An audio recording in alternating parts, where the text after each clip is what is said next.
అట్లా చాలా సమస్యలకు పరిష్కారం కాక మనం చాలా ఇబ్బంది పడ్డాం.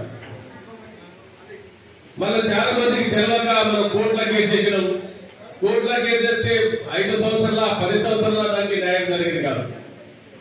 దానికోసం ప్రభుత్వం 1 సంవత్సరం లోపలే అన్ని చట్టాలు చేయాలంటే చాలా కష్టపడి తెలివిపరమైన ఆఫీసర్లు కానీ నుంచి మేధావులకు తీసుకొని चट्टम तयार చేయడం జరిగింది. हे प्रॉब्लेम झालं होतं सर. आमचे गडबडे सर ते गावात राहत नव्हते तेव्हा.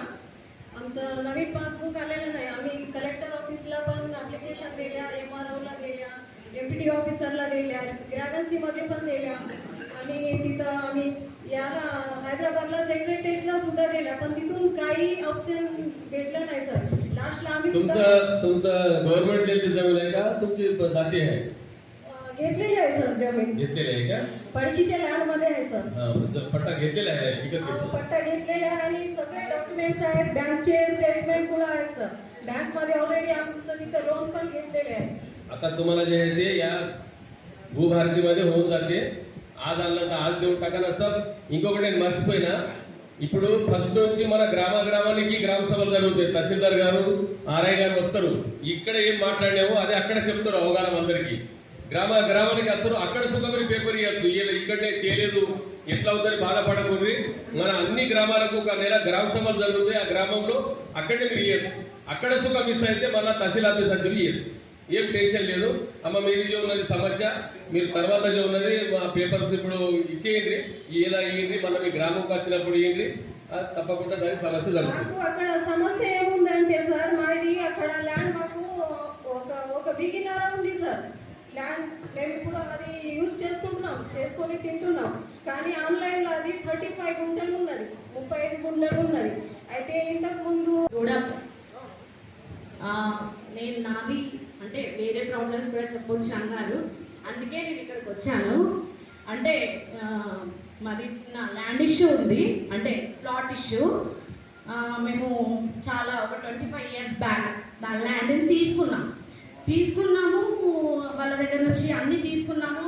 ల్యాండ్ వాళ్ళు రాసిస్తారు కదా ఆ డాక్యుమెంట్స్, అవి కూడా మా దగ్గర ఉన్నాయి.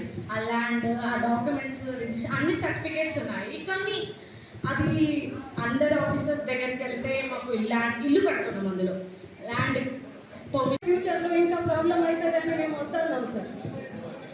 మాకు ఎక్కువ వద్దు, తక్కువ కూడా అసలు వద్దు సార్. మాకు ఉన్నది ఎంత ఇస్తే మాకు చాలు. అయితే ఇప్పుడు దీంట్లో మన ఆర్ఐ గారు ఆల్రెడీ చెప్పారు, పాస్బుక్ మీద ఎంతైతే భూమి మనకు 3 ఎకరాల భూమి ఉంటే మొక్క మీద కూడా 3 ఎకరాల భూమి, అందులో మ్యాప్ పటం అన్నారు కదా, మనం ఏమంటాం నక్ష అంటాం లోకల్ భాషలో. నక్ష సర్వేర్ దగ్గర పోయి నక్ష తీసుకుంటాం కదా, నక్ష అని ఆ పాస్బుక్ వెనకాల ప్రింట్ చేసి ఇస్తారు. ఇప్పుడు మన అద్దురాలనే ఉంటాయి కదా, ఇట్లాంటి ఎకరం 20 గుంటలు ఉన్నది, 39 గుంటల భూమి ఉన్నది అన్నమాట. అంటే డిఫరెంట్ ఉన్నది కూడా ఆల్రెడీ సర్వే చేసిన తర్వాత అందరూ పొందపరుస్తారు కాబట్టి ఇటువంటి డిస్ప్యూట్స్ కూడా ఉంటుంది. అదేవిధంగా మనకు రోడ్డుకు నక్ష చేయలకు వేసుకోవాలి కూడా అందులో డీటెయిల్గా పొందపరుస్తారు.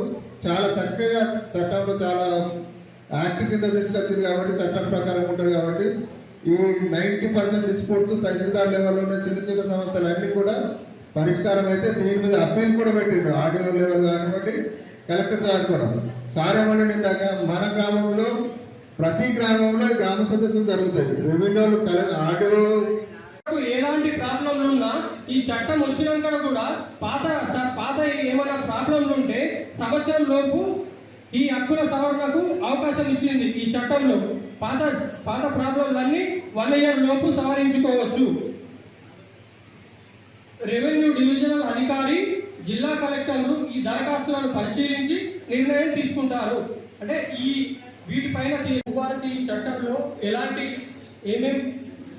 ఏమేమి అంశాలు పొందుపరిచారో పీపీటీ ప్రజెంటేషన్ ద్వారా నేను చదివి వినిపిస్తాను.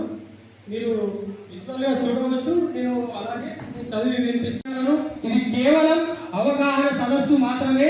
ఇంకా పూర్తి రూపంలో జూన్ 2 నాడు అమల్లోకి వస్తుంది. పైలట్ ప్రాజెక్టుగా కొన్ని డిస్ట్రిక్ట్లలో ఒక్కొక్క మండలాల్లో ఇది అమల్లో జరుగుతుంది.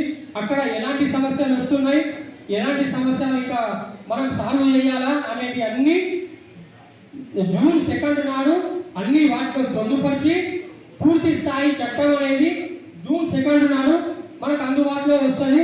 ఇప్పుడు ఈ నుండి అమ్ముకున్నామంటే అమ్ముకోవడానికి లేకుండా కొద్దిగా ఇబ్బంది అయింది కాబట్టి దీంట్లో అది కూడా మనం మంచిగా సాదా మైదానం క్రమబద్ధీకరణ అన్నది చట్టంలో ఏదైతే పొందపడుతుందో మనకు అందరికీ చిన్న చిన్న తగాదాలు ఏముంటాయి, గ్రామంలో రస్తా తగాదాలు ఉంటాయి, నీళ్ళ దూరం తువాలది ఒకటి ఉంటుంది. ఇది 2014 కంటే ముందున్న 12 సంవత్సరాలకు అబ్జాలు ఉన్న వాళ్ళ కొరకు చాలా యూస్ఫుల్ అవుతుంది. దీన్ని మనం అందరం, ఎందుకంటే ఇప్పుడు ఇందాకనే నాకు ఆర్ఏ గారు చెప్పారు 512 మంది అప్లికేషన్స్ పెట్టి ఉన్నాయి దీంట్లో. అవన్నీ రెగ్యులర్ అయితే అసలు మన మండలంలో భూ సమస్యలు దాదాపు పోయినట్టే. సో దీన్ని మీరు అందరూ సద్వినియోగం చేసుకొని ఈ చట్టాల ద్వారా మనకు ఏర్పడినటువంటి హక్కులు అధికారులకు కూడా ఉన్నాయి కాబట్టి దీన్ని వాడుకొని సద్వినియోగం చేసుకొని కోరుకుంటాను. వాస్తవాలు చెప్పాలా?